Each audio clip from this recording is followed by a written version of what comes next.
பிஸ்மில்லாஹிர்ரஹ்மானிர்ரஹீம்.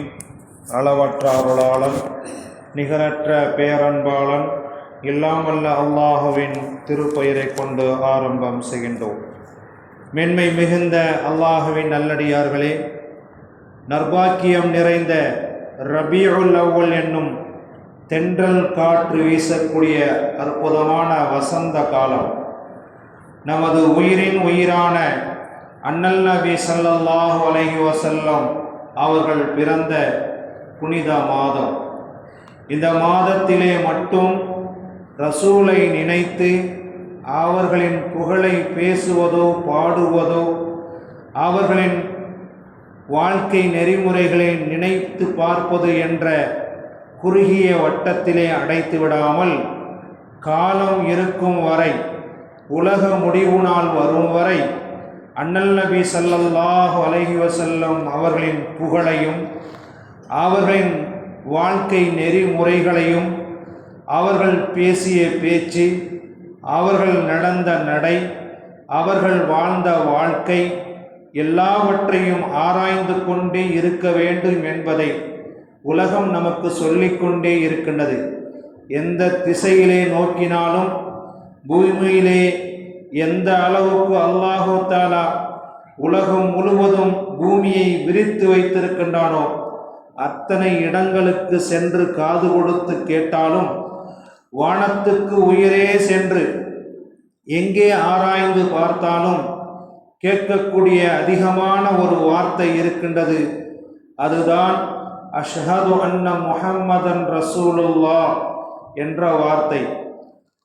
புனிதமிக்க கடமைகளில் ஒன்றான தொழுகையை நிறைவேற்றுவதற்காக வேண்டி அழைப்பு கொடுக்கப்படக்கூடிய பாங்கோசையில் அஷ்ஹது அன்ன முஹம்மதர் ரசூலுல்லாஹ் என்ற வார்த்தை விண்ணுலகத்திலே கேட்டுக்கொண்டே இருக்கிறது என்பதை ஆராய்ச்சி செய்யக்கூடிய விஞ்ஞானிகள் கண்டுபிடித்து கூறக்கூடிய அளவுக்கு அண்ணல் நபி ஸல்லல்லாஹு அலைஹி வஸல்லம் அவருடைய வாழ்க்கை உயர்வான இடத்திலே இருக்கிறது என்பதை உலக மக்கள் மாத்திரமல்ல, 1447 வருடங்களுக்கு முன்னால் அண்ணல் நபி ஸல்லல்லாஹு அலைஹி வஸல்லம் அவர்கள் மீது இறக்கி அருளிய திருக்குர்ஆனின் மூலம் இறைவன் நமக்கு சொல்லி காட்டுகின்றான். இன்னக லஅலா ஹுலுகின் அதீம், நபியே நீங்கள் உயர்ந்த குணத்திலே உயர்ந்த அந்தஸ்திலே இருக்கின்றீர்கள் என்று அல்லாஹ் திருக்குர்ஆனிலே நபி அவர்களுக்கு புகழாரம் சூட்டுகின்றான். வெற்றி வேண்டும், அந்தஸ்து வேண்டும், உயர்வு வேண்டும், மதிப்பும் மரியாதையும் வேண்டும், மகிழ்ச்சியான வாழ்க்கை வேண்டும், மரணமே இல்லாத வாழ்க்கை வேண்டும் என்பதில் நாம் எல்லோரும் ஆசைப்படுவோம். யார் நரகத்தை விட்டும் தூரமாக்கி சொர்க்கத்தில் நுழைந்து விட்டாரோ அவர் வெற்றி அடைந்து விட்டார் என்று அல்லாஹ் திருக்குர்ஆனிலே சொல்லி காட்டுவதை போன்று, ஒவ்வொரு நன்மைக்கும் பலவிதமான சிரமங்கள் இருக்கின்றன. பலவிதமான சிரமங்களுக்கு மத்தியில் அதற்கு பிறகு கிடைக்கக்கூடிய நன்மைக்கு விலையில்லாத சந்தோஷத்தை இறைவன் கொடுப்பான். கஷ்டமான வாழ்வுக்கு பிறகுதான் மகத்தான கூலி கிடைக்கும் என்று இன்ன இலமல் ஜஸாஇ மா இலமல் பலா, கஷ்டமான வாழ்வுக்கு பிறகு, கடுமையான சோதனைகளுக்கு பிறகுதான் மகத்தான கூலி கிடைக்கும் என்று பெருமானார் ஸல்லல்லாஹு அலைஹி வஸல்லம் சொல்லுகின்றார்கள். எந்த நன்மையும் கஷ்டமில்லாமல் கிடைக்காது. கஷ்டத்தின் அளவு எவ்வளவு அதிகமாக இருக்கின்றதோ அதே அளவு கூடுதலாக நன்மையும் கிடைக்கும். தனது மகனுக்காக தண்ணீர் வேண்டும் என்று பாலைவனத்தில் அன்னை ஹாஜரா அவர்கள் ஓடினார்கள். தவியாய் தவித்தார்கள் தண்ணீருக்காக வேண்டி. சஃபா மருவா என்னும் மலையில் ஏறினார்கள். கடுமையான கஷ்டத்துக்கு பிறகு வரலாறு போற்றும் ஜம்சம் என்னும் தண்ணீர் ஊற்றை தனது குழந்தையின் காலுக்கு அடியிலேயே இறைவன் கொடுத்து மகிழ்ந்தான்.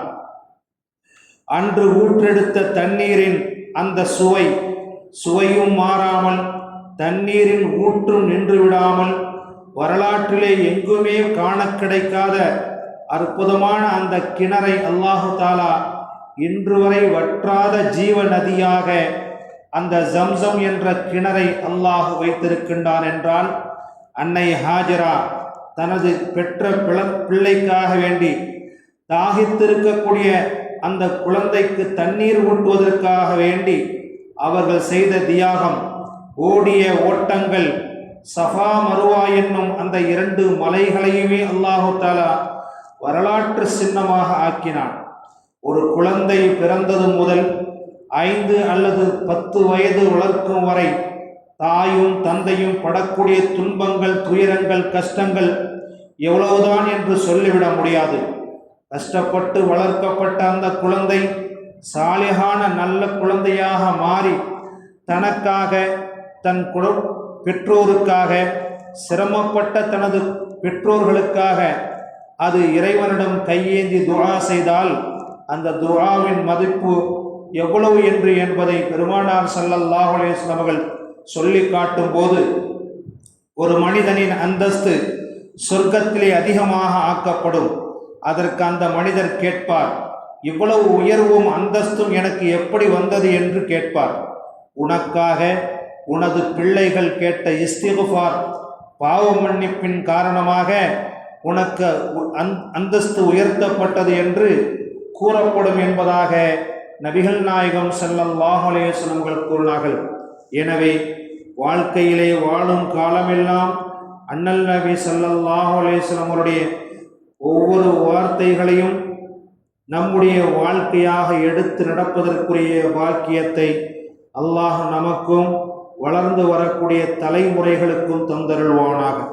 சுப்ஹானல்லாஹி வ பிஹம்திஹி, சுப்ஹானக்கல்லாஹும்ம வ பிஹம்திக, அஷ்ஹது அன் லா இலாஹா இல்லா அன்த, அஸ்தக்ஃபிருக வ அத்தூபு இலைக். சுப்ஹான ரப்பிக ரப்பில் இஸ்ஸத்தி அம்மா யசிஃபூன், வ ஸலாமுன் அலல் முர்ஸலீன், வல்ஹம்துலில்லாஹி ரப்பில் ஆலமீன்.